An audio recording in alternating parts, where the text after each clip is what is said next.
Now we're ready to rock. All right, dude. So, Errol, thanks for having this conversation, man. Dan the man, what's going on? I am so glad that we get some time to talk today. And the stuff that we're going to talk about can get pretty heavy.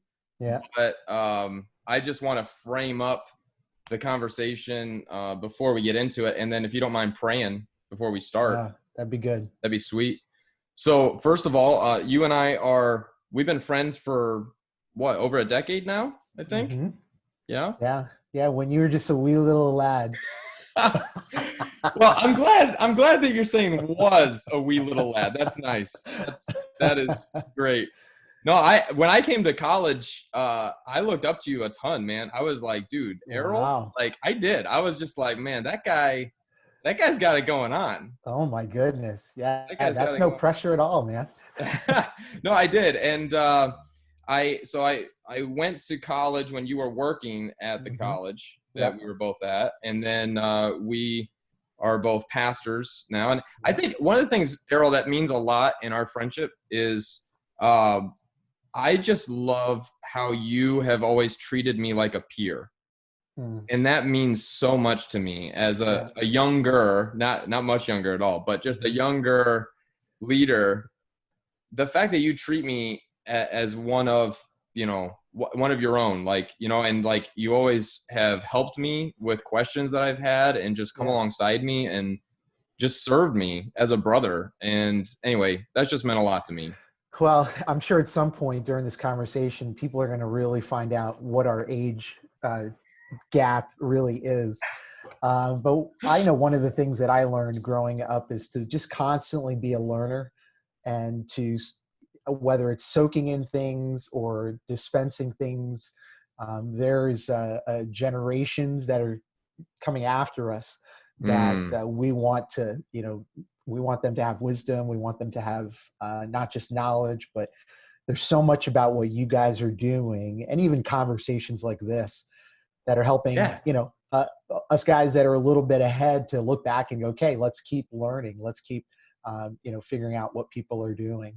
So, but yeah, I appreciate that. There are people, again, who are in front of me that I look up to, and I hope I can be even just a small example of that for others. So just to frame up the conversation a little bit more, for those of you who may not know us, we are two pastors who, we serve as ministry leaders, but more importantly than that, we are followers of Jesus, and we love Jesus with everything we have. And so we want to make this conversation all about Jesus. We're not going to say everything right.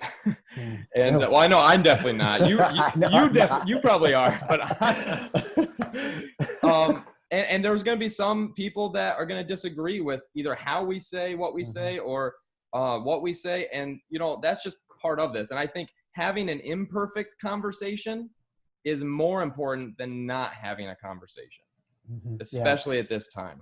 Yeah. And Dan, I don't know if it's my insecurities or the way that I look up to other people, but even just being a part of this conversation, I know that, stuff started to creep up inside of me, the anxiety.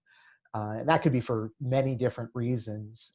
But even my wife this morning just kept reminding me, please just speak out of your experience, speak out of who God made you to be an encouragement to others, because I enjoy doing that.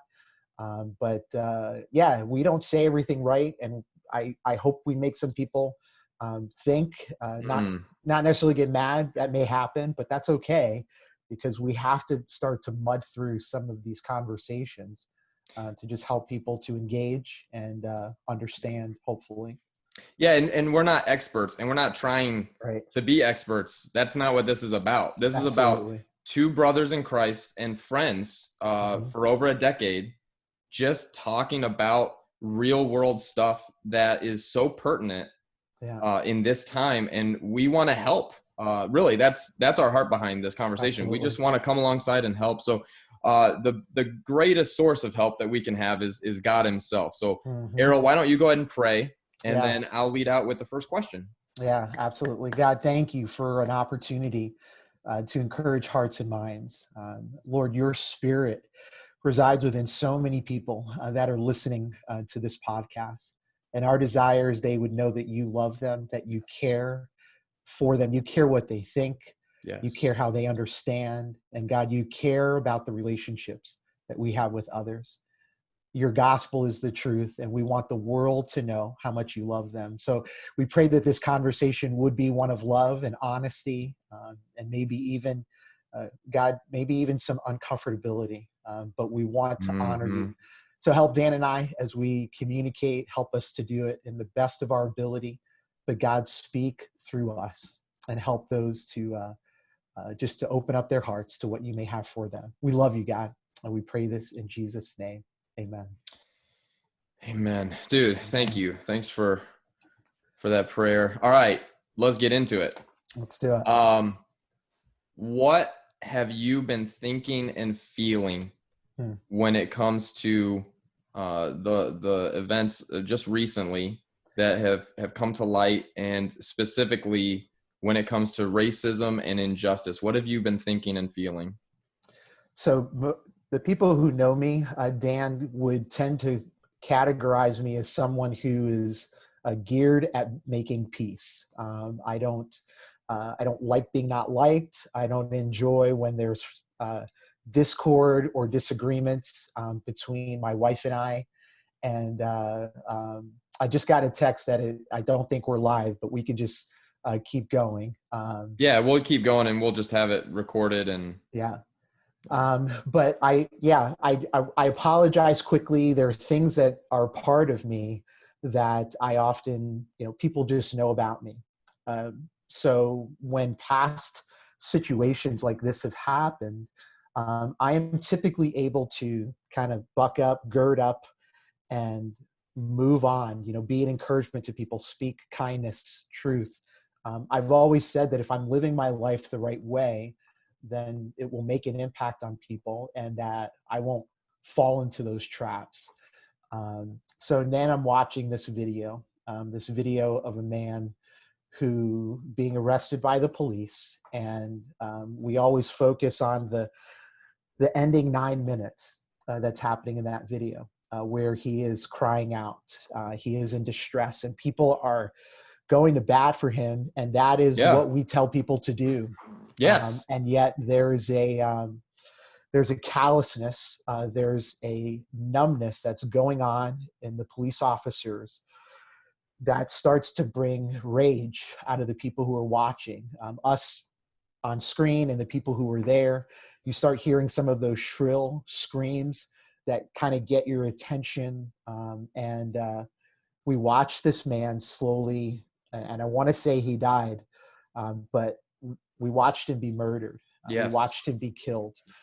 And so I went through, I've been through, as I talk to people about the stages of grief, I feel like there's parts of those have touched me in different ways. And my initial response was shock. It was disbelief. It was, I can't believe this is happening. And then I did move to anger. As my youngest son would say, which I tell him not to, he said, "Dad, I was pissed off." And I'm like, "Okay, buddy, I hear you." And I felt that, and I felt rage, and I felt, why is this happening? And it wasn't so easy to move past, but I have to say that it was coupled with another video that I might have seen 15 to 20 minutes later. And it was of a scene in Central Park where a gentleman was confronting a woman who, in that part of the park, it's required that your dog be on a leash, and she didn't feel at the time that she needed to adhere to that. And so good for him, he pulled out his camera, and there was a scene that happened. And when she called the police officers on this man, I remember 3 times, but 3 times she described him as an African American. Yep. And the more that I heard her say that, and the kind of the plea that she had towards the end, it just got higher and heightened and more tense. And I thought to myself, that could be me. That could be me. That man is someone like me who wants to do what's right. And I'm willing to tell people, hey, you know what you're doing is wrong. Yeah. Could you please fix it? Could you please? And I would share it with grace. But if that man didn't have that video, I can only imagine what could have possibly happened to him. Because again, it's her word against his, and that video, it shook me, Dan. It shook me. And I believe for the last week, I've just been on the edge of tears. I can tell you I cried in the shower because I don't like to see, I don't like people to, see me crying. But I've been hurt. As Pastor John Gray said, it feels like I've been broken. Because what happened to him was as a result of what she saw, what she described. For George Flynn, people say that there was a numbness, that happened there.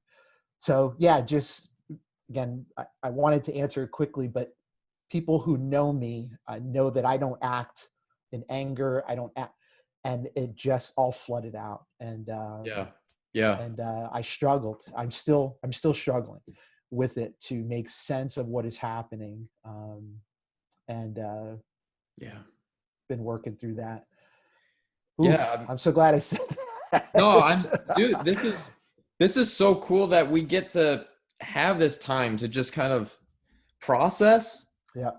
It's really, really hard stuff. I remember, and I'm white, and I don't feel the same things that maybe you or other black and brown brothers and sisters feel.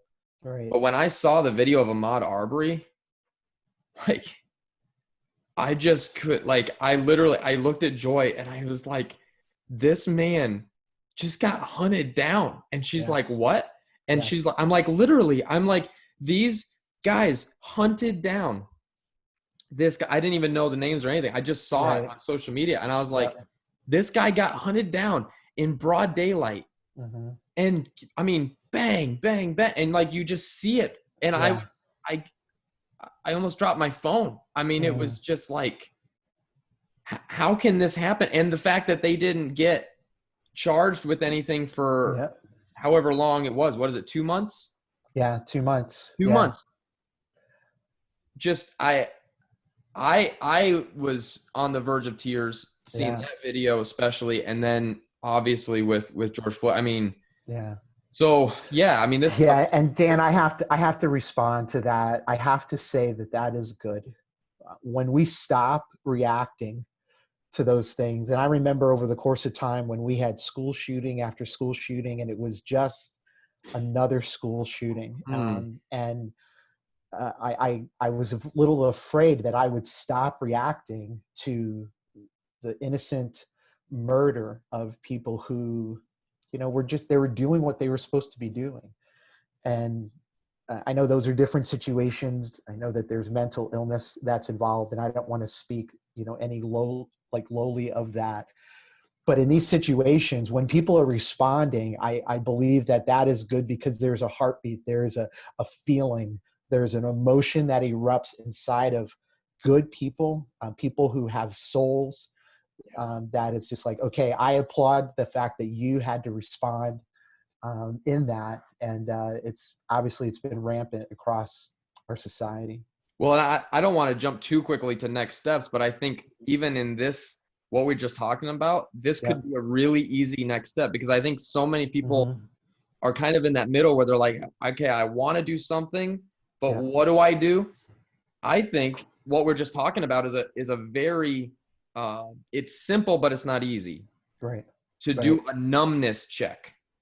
When you see injustice, whether it's on social media or right in front of you, how do you respond? Right.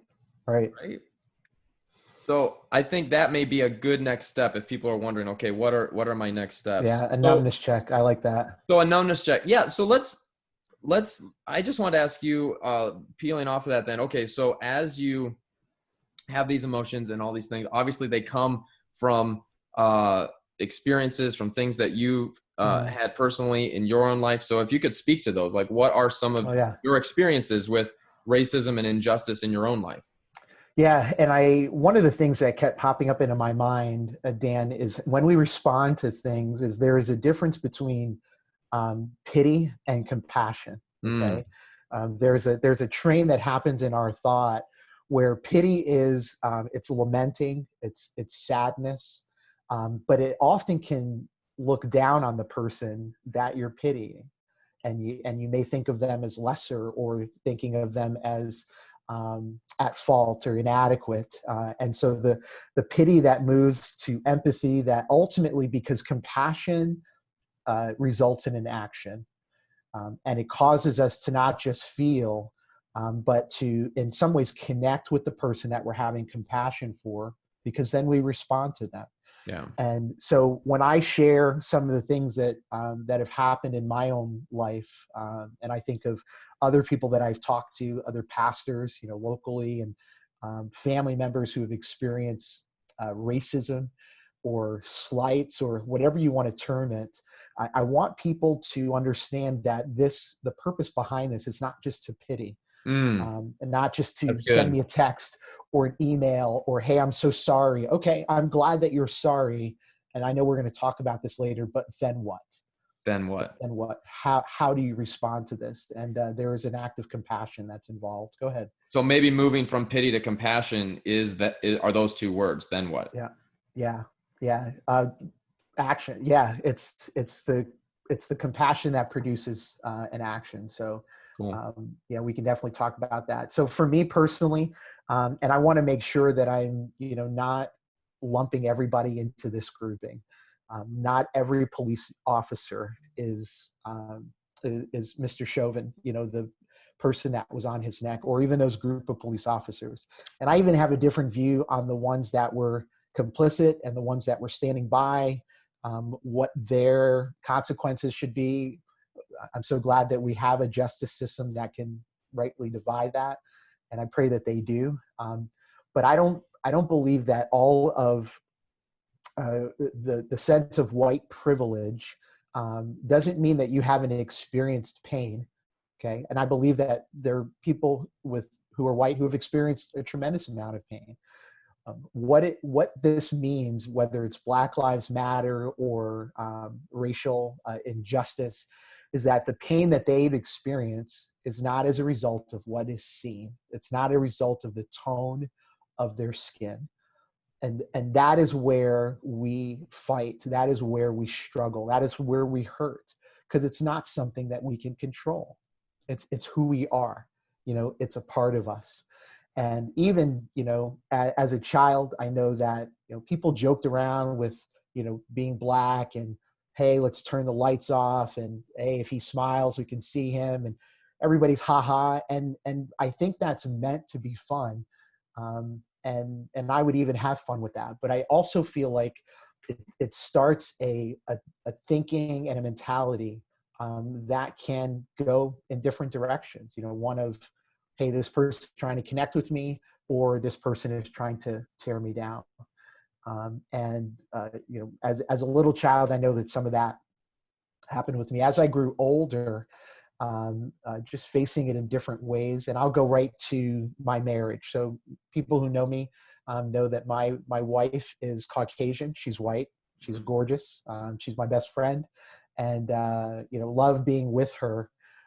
But before my relationship with her, I was in a relationship with someone where I heard a similar statement that her parents, this not my wife, but this other woman, her parents would not be in agreement with our relationship, an interracial relationship.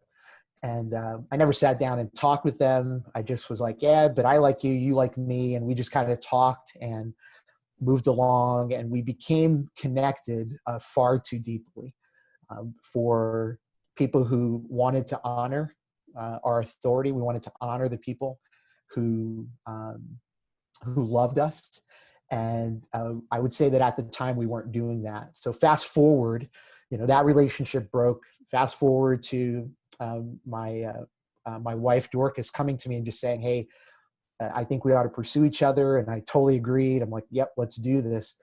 And she actually went home this was Christmas time. She came to visit me because her family was getting together for New Year's. Mm. And she went home and she sat down with both of her brothers were married, and her parents were there. So it was the 7 of them there. And she said, "Hey, I have something to share with you guys." And they're like, "Oh, what?" She's like, there's this guy that I like and we're going to pursue. And I want you to know that. And by the way, he's Black. Well, her brothers and their wives were like, "Oh man, that's awesome. That's cool." But her parents were silent, and they were thinking, and these are very godly people. I want to make sure I say that. I've learned stuff from them, and the ending of the story is great. But at the moment, they struggled with it, and her mom actually said no. Her mom said no. Wow. We're not going to have this happen. And her dad said, I disagree with this, but he at least said, this is something that I really need to talk to God about. I need to pray over. And for months we struggled. She called me crying and thought, we're never going to date and this is not going to happen. And we wanted to honor them. So one of the first things I did was I wrote a letter to them, and I put my picture in the letter, and I just told them a little bit about who I am. And that started a conversation. Wow. I could have sent them an email, but email wasn't even in existence then. That sounds awesome. Yeah. That's sweet. But that was just one instance. And again, the more and more that we work through that, I want to calm that story down a little bit. I found out from her parents why they struggled with it. A lot of it had to do with their history. A lot of it had to do with what they saw happening in other people. They thought about our grandkids, being mixed, and what persecution that they would face, and all very real thoughts, but they couldn't see it working, and they struggled with that. They couldn't see it, coming to pass. Dan, I'll tell you about another instance where I was in a local town. I was going into a store, and as I was having a sandwich with a buddy, we were leaving the store. And as I was leaving the store, the doors kind of were sliding doors. They opened up. And I've shared this with the students at one of the local colleges. And this woman who was coming in, a white woman, our eyes met, like I caught her eyes. And she had her purse, like kind of hanging on her elbow. You know how you just kind of walk in with your purse. And we were going outside to eat. It was a nice sunny day. And I remember her taking her purse from her elbow and she put it on her shoulder. And I'm like, okay, that's kind of strange. And as I got closer to her, she took her purse off her shoulder and she switched it to the side that was away from me. Now, many people, even me immediately, I'm like, okay, why did that just happen? And I wanted to respond, react to it and be angry. But as I walked outside, and my friend who was white never noticed it, he just, hey, whatever, he was right in front of me. But it was something that was noticeable to me. I immediately thought, what happened in that woman's past, for her to respond that way? And that is part of the compassion that we want people to understand. But those two instances have fashioned who I am. They have affected me. And there's several others that I can share with you, but those are two that jump into my mind where I'm like, it's not because of anything I had time to do. I hadn't done anything wrong. I hadn't said anything. It was an immediate response because of who I was, because of the color of my skin. It's difficult to walk through, man. It's difficult to see everywhere you go. I talked to a gentleman who said, when he walks into Walmart, he's got to take his hoodie off because of how people will see him. Right. And what's he up to? And I've been in Walmart before, and I know friends who are part of police and security. And I see that person who's following me around the store. He's shopping at the aisle and he's looking at stuff, but he's not really. Then I go into another aisle and there he is again. And I'm like, okay, am I suspicious? Do I think that I walk around to another aisle and I see him off in the distance, and,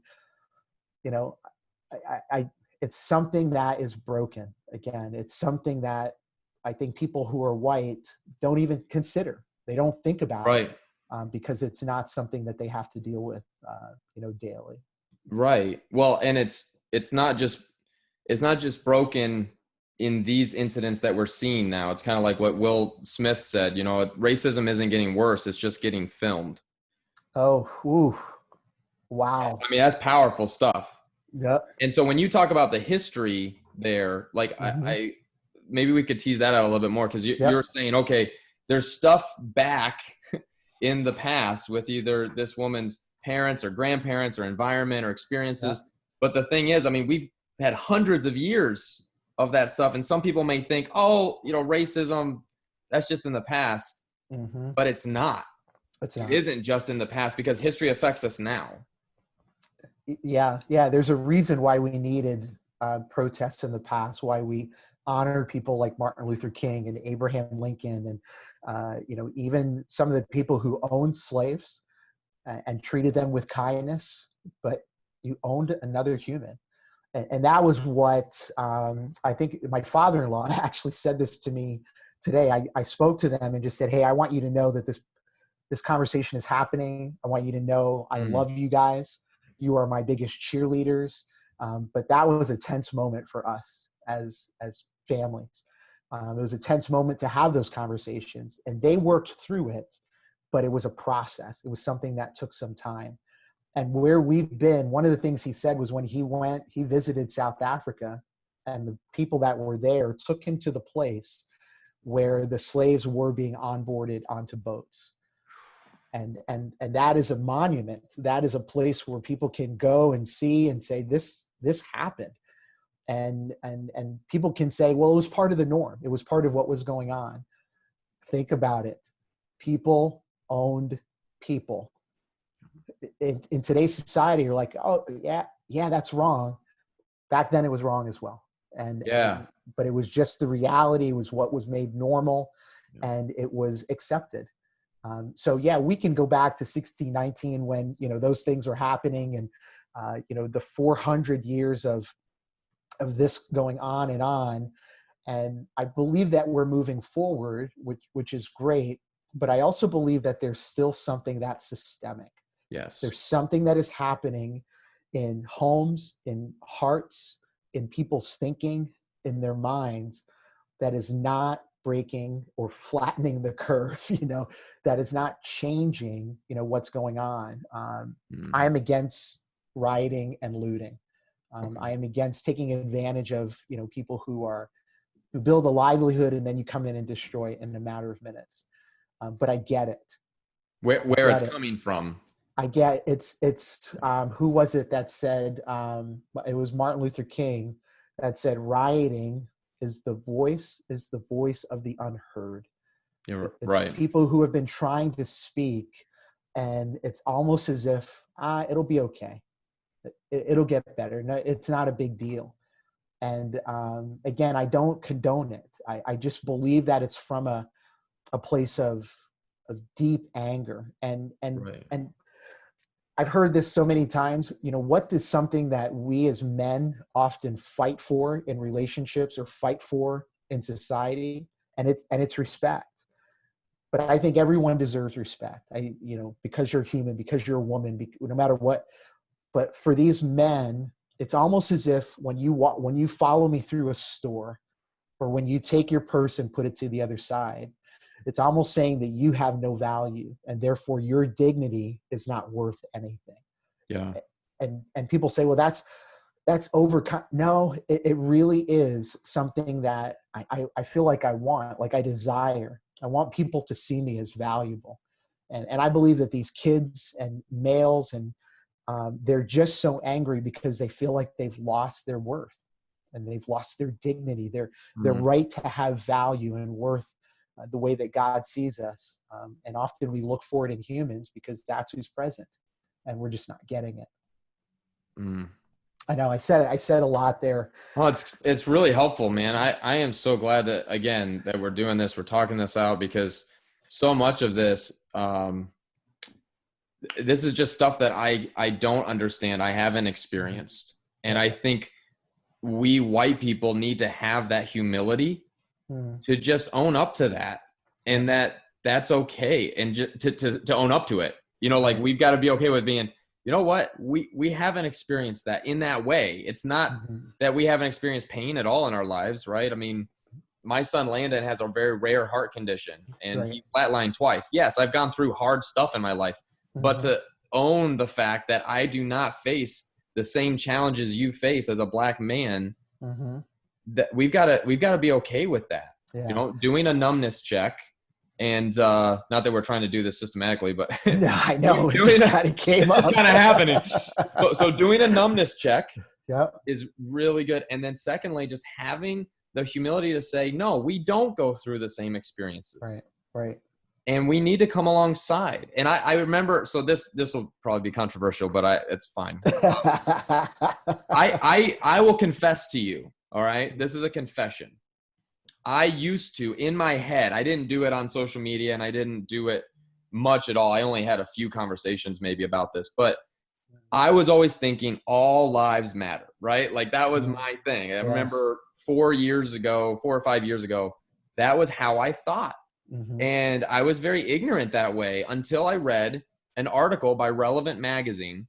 And it was just a simple story where someone calls and say your house is on fire. You call 911. You say, hey, my house is on fire. Can you come and take care of this problem? Like there's a problem at my house. The house is on fire. And if the operator goes, well, sir, all the houses on your street matter. Like, why are you calling about your house? And you're like, because it's my house on fire, right? And like that illustration, I got to say, God was very gracious and merciful to me in that moment to allow my heart to be softened to the point where I go, wow, I've been wrong.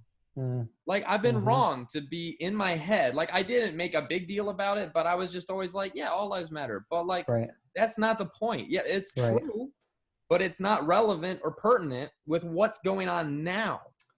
And now is the time where, I mean, it's been time for a long time, but especially now, I think for followers of Jesus, I mean, if we cannot come together and love our brothers and sisters who are hurting over egregious, I mean, we are talking horrific murders. If we can't come around that, then we do not understand what the good news of Jesus Christ is. Dan, I saw that illustration online about if my house is on fire, you know, and it's used in several different ways. And I started reading some of the posts, which is probably that's always a dangerous thing to do for your health. But even with what I feel like you just shared, and I have a question for you in a second, is a very clear example of what it means to understand that someone is on fire, they're hurting, that, you know, it's like someone who loses someone that's very close to them. You run to that person and you care for them. Yes. And the people who want to shout, you know, all lives matter, and even in this post, they often say, well, what about the other races? You know, what about the Asian community, the Mexican community? It's the Latinos, but the different groups of people that also, and again, they do face bigotry. They do face racism. We're not denying that. But like you said, what's in front of us has continued to be in front of us. And I don't know if it's getting worse, if it's like Will Smith said, it's being filmed more so that we can be enraged. And people are saying, well, why do they have to loot? That's a great question. I don't think they need to. But we need to have the compassion enough to try to understand where it's coming from. And I think it is possible, because I think God's heart is both peace and justice. So I do think it's possible to say, I mean, there was a black man in Minneapolis, a black man who spent his whole life savings in this bar, no insurance, and it just got completely destroyed. Like, it's not saying that racism and injustice are not things to go, you shouldn't destroy that man's bar. Those things aren't, but to have the love enough to go, okay, where is it coming from? How can I help? And how can we change something that has been going on for hundreds and hundreds of years? Right here, right where we are. And Dan, and what I'll ask you then is the resistance that white people feel, where they feel like they have to say that phrase, all lives matter. The resistance to, like you said, come alongside, to feel compassion, to try to connect, to try to relate. And I see it happening well through all different generations, but there's still people who are resisting. And my question, you may solve the whole issue in this. I don't feel like you have the highly answer. doubt that. Is why is that? What is preventing these people from feeling? What are they afraid of? What is keeping them from saying, okay, I'm willing to step in. I'm willing to, what changed it for you?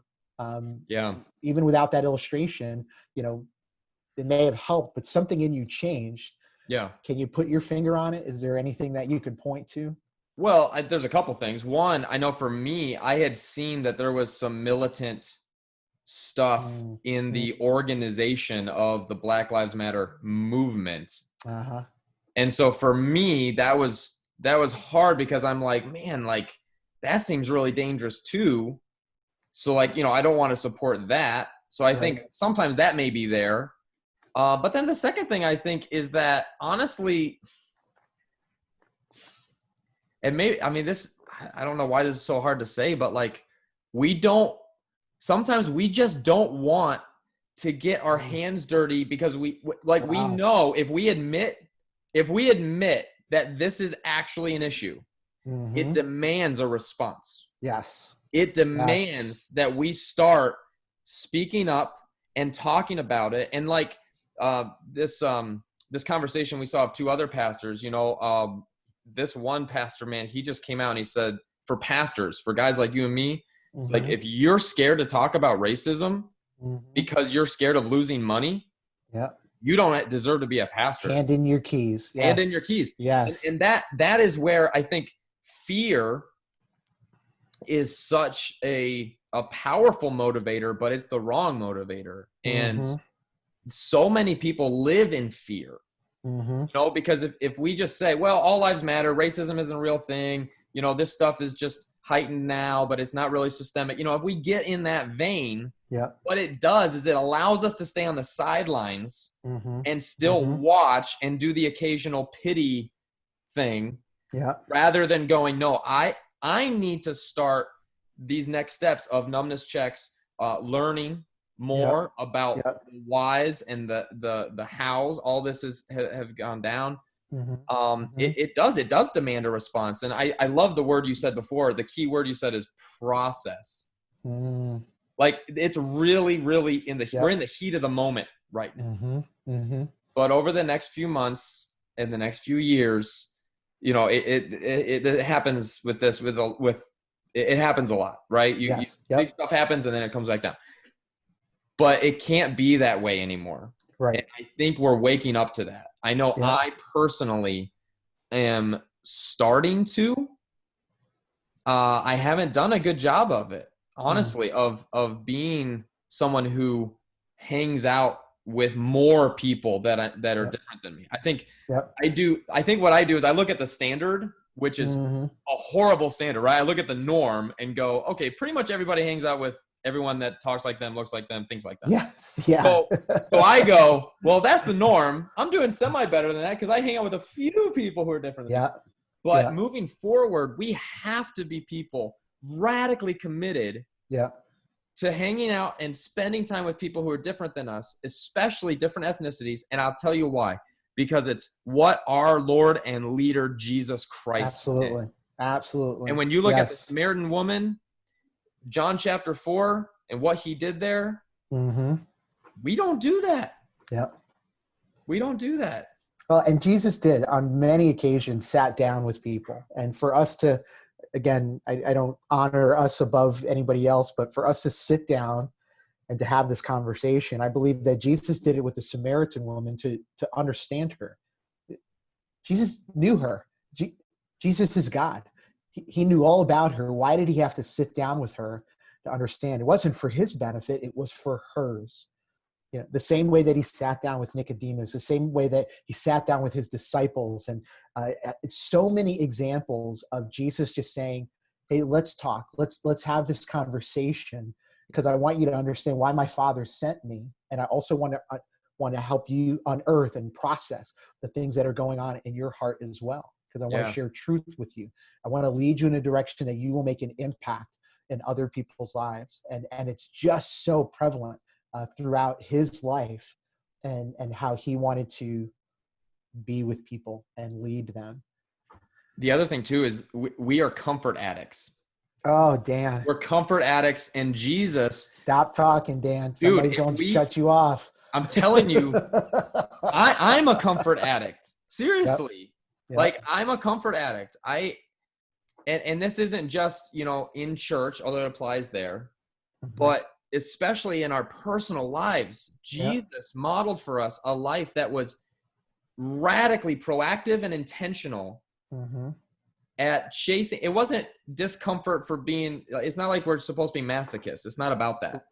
Right. Exactly. It's purposeful, intentional discomfort because we love people.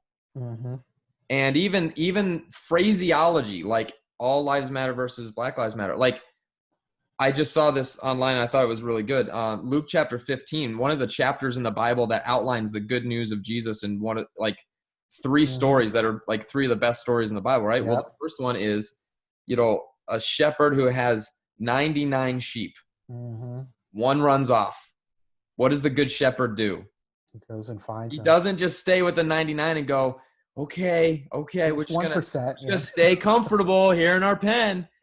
Goes out into the great unknown to go rescue the one. And again, that's the heart of God. Like, this isn't just, I'm sorry, I'm going to get preaching again, but no, man, that's the gospel. That is him. This is the gospel. This is the good news of Jesus. And so when we talk about racism and injustice, and honestly, there's probably some people, they're not even wanting to watch this or lean into this just because of the title. They don't want to see, and I get it. There's a lot of pain. There's a lot of hurt. And if you've avoided listening to this for a while, that's not a problem. What I'm saying is, if you're avoiding this conversation because you don't want to actually recognize that racism and injustice are very, very real things that we have to respond to as people who belong to this great God, who his heart is. I mean, how many scriptures could we quote so many. From scripture about the heart of God for righteousness and justice? They're the foundation of his throne.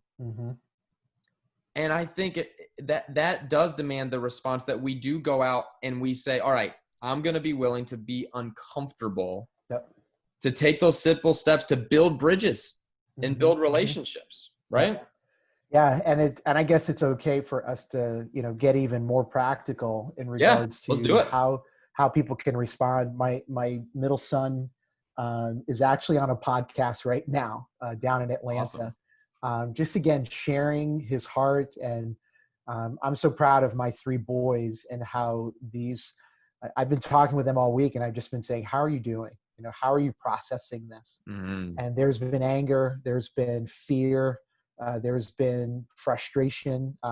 Because granted, this is about the time where a lot of people start posting things online, and they want to sound compassionate, they want to sound smart, and many of them are, and they're doing the right thing. And for the Black community, we see that and we say, that's good. Okay. Some people, and you and I know a pastor who was done with talking. He's done. Yeah. He's like, I don't want to talk anymore. Yeah. Our friend. Yeah. He wants to see action, which again, I get it, especially in light of some of the stories he shared with us, and I hope he gets to share that. But at some point, and I read this, somebody said, put the phone down, post your plea, then put the phone down and get out and go and respond to someone in love and with fierce love and with life, living with them in a way that speaks understanding. And I think of, what it says in Philippians 2, that Jesus considered equality with God. He didn't consider equality with God something to be grasped, but he set it aside, and he became humble, And he said, I'm going to be like one of you guys, and I'm going to work to understand. Whew. That's right. And I'm going to be with you. Yes. And I'm going to try to show you my love. And Dan, this is why I feel like just so many people are angry. I didn't plan to do this. You're good. You're good. You're getting me. I'm starting to cry too, man. Because it's just years and years of not just experiencing it. And I can compare my experiences with other people and say they've had it far worse than me. Right. But it has still impacted my life. And I believe my family and my friends who know me, know my heart towards other people. I'm imperfect. I totally confess that. And you can ask my wife. She's seen it plenty of times. Our wives know just how imperfect we are. But for people to just slow down for a while, I believe that Satan, our enemy, wants us to lead busy lives, because then we don't take the time to just simply sit down and go, and here's the question that I've heard so many different times, and I think it originated from Andy Stanley when he said, what's it like being on the other side of me? What's it like being in front of me? And for us to honestly hear, I don't think you completely understand how I feel. I don't, you want to explain things away. And by explaining things away, you disregard my feelings. You disregard my hurt. And Dan, again, I just applaud you for having this conversation, because even at a risk of what people may say about this, that there is real hurt that needs to be discussed. And one of the guys that I work with, he just kept texting me. He's just, Errol, I'm just so sorry. Tell me what I can do. Tell me how to help. And he's not alone. There have been several people that have just said, and I told him, I said, listen, you are raising your family in a way that shows love to other people. And I said, keep doing that. Yeah. Because I'm not quite sure. I have trust and faith in what God can do, but I'm not really certain that it's going to be eradicated or changed completely in our generation. Yeah. It's my grandkids. It's my great grandkids that I may never see, that I'm setting them up to have some semblance of acceptance. Because no matter how many, generations of people that my kids marry, there's going to be a little bit of black in them. There's going to be a little bit of that Jamaican blood in them. And I want them to walk around proudly, confidently, with the fear and reverence of God, and with the love that Jesus displayed, for us. And some of the practical means, and I told this gentleman, I said, get your kids around some people who are not like them. Hang out with families who are not like your family. Yes. Keep learning what it means to be me. I had another gentleman, he said, I started reading this book, White Fragility. And it basically is for white people to say, hey, let's be honest about what we really struggle with. And I don't think it's a book for me, but I want to hear his perspective on it, and just learn from him and say, what is it like being on are our jokes offensive when we goof off, or when, we often say when we act a fool, and, like, how does that affect you, and how can I help you? How can I learn from you? But right now, the majority is focused on the minority, and we feel oppressed. We feel like we are being pushed down, and this is why you see a lot of the eruption that's happening. Yeah. And I love that so many people are trying to do it peacefully, and there's those riffraff that are speaking in there. Yeah. But I know it sounds like a downer that we may not solve it, and I don't think we will. I don't think we'll ever have full peace until Jesus, the Prince of Peace, comes and rules and reigns. I believe that, but it's a sin problem. It's a heart problem. It's a heart problem. Yep. Yeah. So there's a couple things in there that I know we can, kind of address. But one example that I have, my youngest son at school, He's talked about 3 instances where he was at his locker, he was in the restroom, and he was at the lunch table. And kids off to the side, not recognizing that he was there, blurted out the N-word, okay? That's not a word that we talked about in our home. That's not a word that we use in our home. I'll be honest that I have joked with some of my Black friends with that word. I'll let you behind the veil a little bit. Yeah. And in some ways we think it's okay when it's just us, but I still feel like that word has connotations of deep hatred and negativity. And the more that I understand it, the less I will even joke about it. And I don't even say it that much. But when he was at those instances and those kids used the N-word, he immediately confronted them. And I'm like, well, why'd you confront them? He's like, well, it hurt. And I'm like, well, they didn't say it to you. He's like, Dad, they didn't know I was there. And that's why they said it. So how much more are they saying it behind closed doors, in homes, on teams that are predominantly white? And when they're not looking, and I believe it does train those kids to begin to replicate that process that we're trying to eradicate. And it's damaging to their souls, to their thinking. And like you said, it is what Christ has done for us that we believe that can wash that out. Yeah. And it's up to us to try to get to as many people as possible. Yeah. No, and we need to do a better job. I mean, first of all, I would say, I'm sorry I haven't had this conversation years ago. You know, like that's the thing is like, I'm starting to recognize like, I have not seen what you feel. Oh, that's good. I have not seen what you feel. And I don't think I can feel what you feel because God made us different. And that's awesome. Yes. Diversity needs to be celebrated. Diversity is a gift from God. Yep. And we suck at celebrating it. Yeah. You know, like your blackness and my whiteness, God did that on purpose. Yeah. And it should be celebrated. It should be a good thing, a wonderful thing. I mean, when you look at the picture of heaven in Revelation and the culmination of, you know, what Jesus did for all of us, and we're there. I mean, every nation, tribe, and tongue. And I remember being at Passion Conference in Atlanta. And did you just go to this recent one? No, I've been to 3. Okay. I've been to 3 of them. This was years ago, but I remember Chris Tomlin had whatever song was famous that year because he's written so many. It's How Great Is Our God.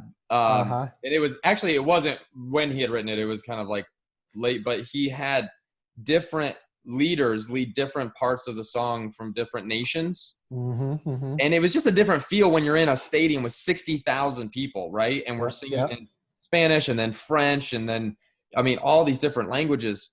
And man, it was just this like, holy cow, like diversity is awesome. But diversity isn't just something, but it's not just something that we put on a stage. It's something that has to happen. Diversity has to happen behind closed doors in the sense of the simplicity of a text. Hey, can we do lunch? Hey, can we hang out? Hey, can I ask you how you're doing? And just reaching out. My other friend, Sean, we're going to talk Thursday night. We were talking and I was like, on my thing and I was like, you know what? Like, we just need to love each other. And then I kind of backed up and I'm like, well, I know it's not that simple. And then he cut me off and Sean's a black man. And he goes, Dan, hold on. It is that simple. It is. And he goes, here, this is what Satan loves, Dan. Satan loves to bring complexity where there should be simplicity. Satan hates simplicity. Yeah. And when we make it, now the problem is complex, but the next steps aren't. Yes. The problem is complex, but the next steps aren't. Absolutely. And just opening dialogue, being willing to have awkward conversations and to, forgive each other about how you say what you say. And, as long as the intent and the heart is, I want to try to build a bridge, then those things, it's like our friend said in our text message, if you really have compassion, then the next steps will come because you're going to be intentional and proactive. And that was really helpful. We've just got to figure out how to come to the table with the right heart. Yeah. And I think Jesus has already said it. He said, come Mm-hmm. to me, all you who are weary and heavy laden, Yes. whether it's Yes. with the racism and injustice and the oppression, or on Mm-hmm. the other side, the weariness of our own prejudice and our own, whatever ethnicity you're coming from, because Yep. racism can go across any ethnic barrier. It's not just a white issue. Yeah. Yeah. And Dan, I've heard this phrase from several people. It's not enough to just not be racist, because people will say, well, I'm not a racist. Not a racist. Yeah. We, in the Black community, we really want you to be anti-racist. We want you to be against it. There it is. We want you to be intentional about saying, hey, Errol, I don't know you that well, but I am against what's happening in your life. How can I do better?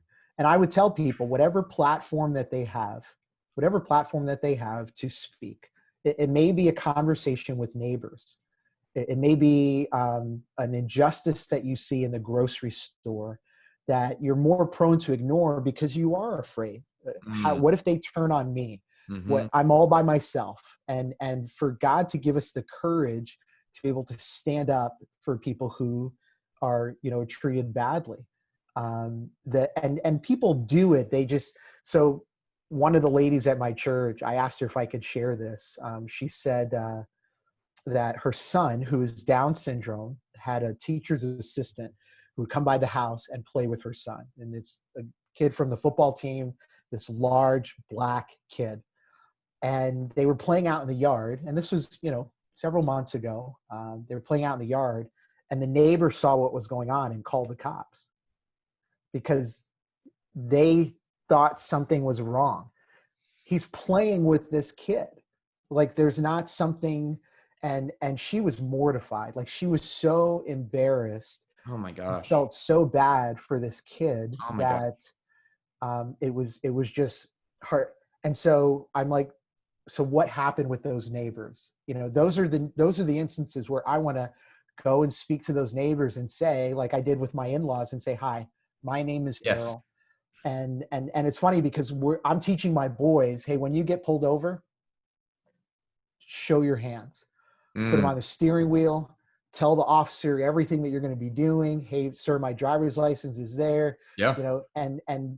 And no sudden movements. And I see videos of kids being taught to say, hi, my name is Errol Morgan. I don't have anything that can harm you, and I'm not a threat to you. Where we feel like we should be teaching our kids about morality and the birds and the bees and how to say yes, sir, and no, sir.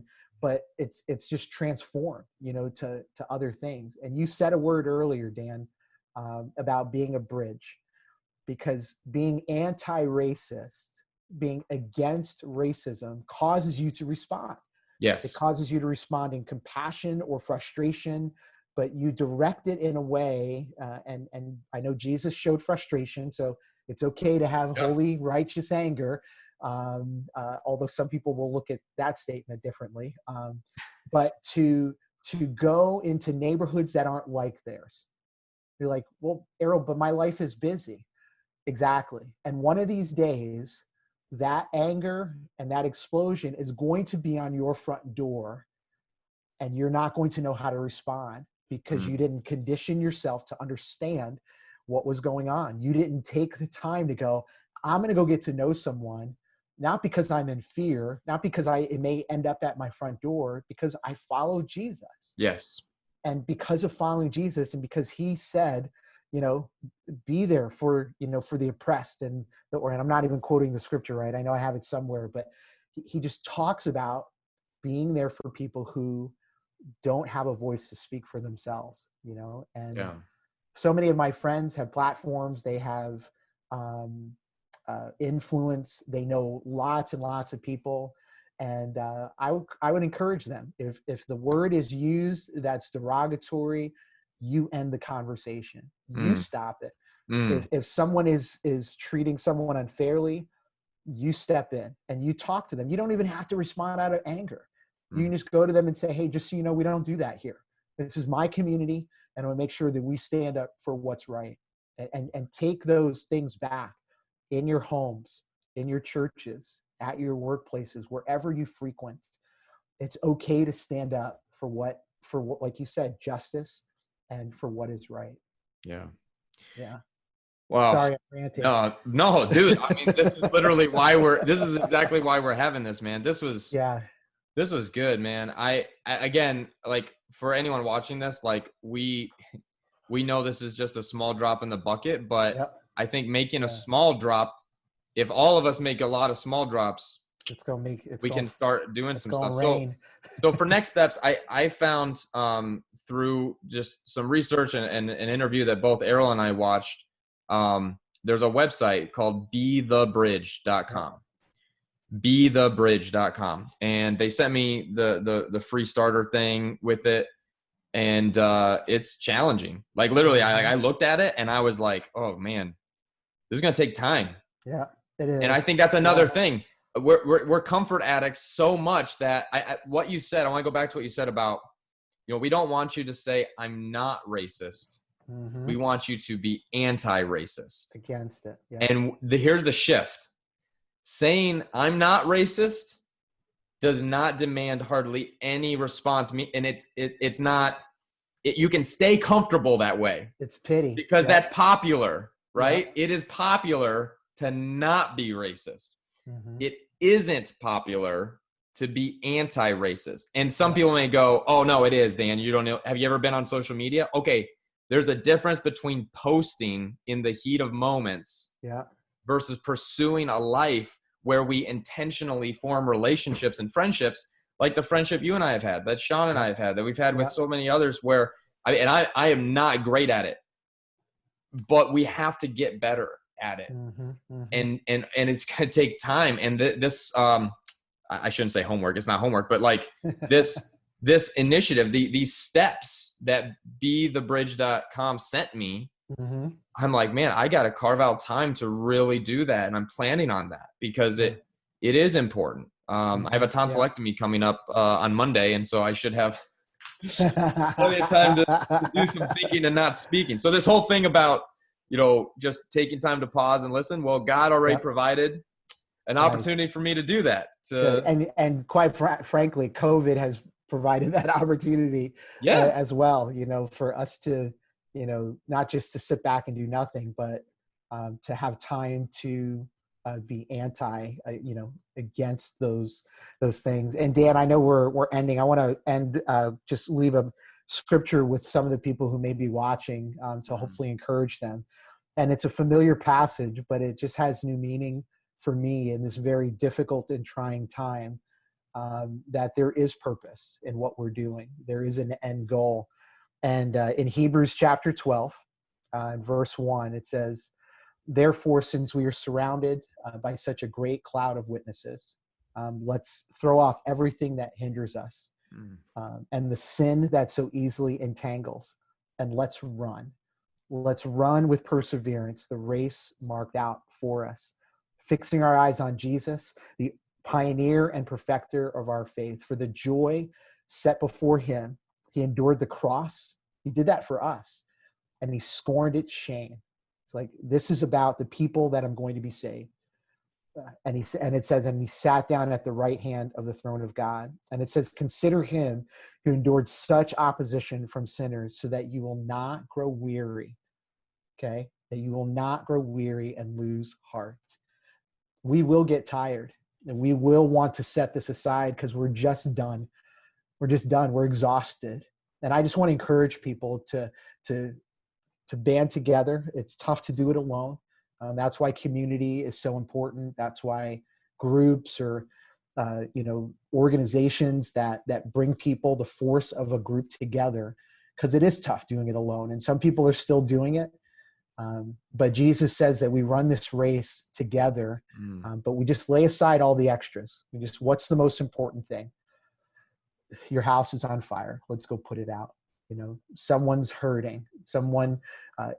People understanding racism, for me, it's like me trying to understand the effects of chemotherapy that someone has to go through. I can't. But that doesn't mean I'm not going to be there for them. Yeah. It's like me being in a room full of white people, and I'm white and someone says that derogatory term and I have to stand up to my white friend. I know that's hard. I know it's hard, but I'm not in that situation. It's like me trying to understand that. And even simply, it's like trying to understand someone who's out of breath because they're carrying a deal of weight, a great amount of weight, and it's difficult for them to function. I can empathize with that person, but I can't fully understand. And I want to be with that person and help them and try to encourage them along. So we throw aside those distractions, the busyness, the things that our enemy puts in our way, and we run together. And I believe that that's happened today. So Dan, thank you for starting this conversation. Bro, man. Oh, I'm just so honored to learn more from you. And honestly, I think one of my biggest takeaways has been what you've just said there. We don't want you to say I'm not racist. Right. Yeah. I want you to be anti-racist. Yeah. And so I want to keep on learning and growing together. I want to keep connecting about this and with you and others, and just continue to stand against evil in so many forms. I think we've been really good at standing against other forms of evil. And when I say we, I mean, gosh, what terms can you use now to describe people who claim the name of Jesus? Let's put it there. How about that? That's, like any other term is just I know exactly what you mean. Any other, so we as followers of Jesus, I think we've spoken out and we've been anti this evil and that evil, but we should have been anti-racism more proactively and intentionally. Yeah. And we haven't, and we need to have the humility to say we haven't, but we're going to work on it. So this is a starting point. Errol, I love you, man. And thank you so much. Being your friend is so encouraging. And we connect on a whole lot of different things. And like, just even having you and Dorcas in our home was so encouraging. Cause like learning about parenting from you, I remember you guys were sitting on our couch and I was like, all right, how do I be a good parent? And you're like, well, let me tell you all the stuff that you don't do. That's what I learned the most. Oh man, dude, thank you so much, man. Yeah, let's get your kids around Uncle Errol at some point so that they continue to grow with that experience. I love you, man. Good. Thank you for having this. All right, we'll see you, man. All right, bye.